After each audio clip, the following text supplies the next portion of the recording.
રોટલો પાછો કાસો રહે ને ગળામાં ઠંકા. લઈ લીધું છે બાજરાનું લોટ. કાથરોટમાં લઈ લીધું પાણી. તો પાણીની માઇલ પર નાખવાનું છે બાજરાનો લોટ. સોરી તો પેલા આપણે તો મીઠું નાખવાનું છે. પછી બાજરાનો લોટ તો પેલા હવાલે થી આપણે સાળવો તો પડે ને, નકર તો આમાં કસ્તર હોય તો રોટલામાં આવે.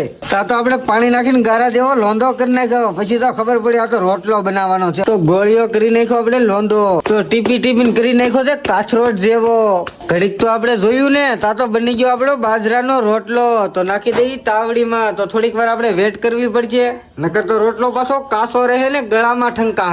થાકી ગયા ને તો આપણને એમ છે હાલ ને રોટલો ફેરવી નાખું. તો હાલો જો રોટલો આપણે ફેરવા મળ્યા છીએ. એક સાઈડ છેડો ને એક સાઈડ કાસો, એવું કેમ? ચાલો આપણે રોટલો ફેરવી નહીં ભાઈ. એક સાઈડ તો છે ને મસ્ત મજાનો સડી ગયો, એક સાઈડ કાસો રહ્યો તો થોડીક વાર હજી વેટ કરીએ, ભલે થાકે જાય. બીજો રોટલો પણ આપણે બનાવવાની તૈયારી કરી દીધી. નાખ્યું પાણી તો ગારા જેવું થવા મળ્યું. આ તો બાજરાનો લોટ હવે સડી ગયો બરોબર. આપણે રોટલો ચૂલે મેકી દીધું છે દૂધ થવા. તો આપણે દૂધ ઊનું કરવાનું છે. મસ્ત મજાનો આપણે રોટલો થઈ ગયો છે તૈયાર. તો હાલો આપણે વાળું કરી લઈને આ છે શાક બપોરનું.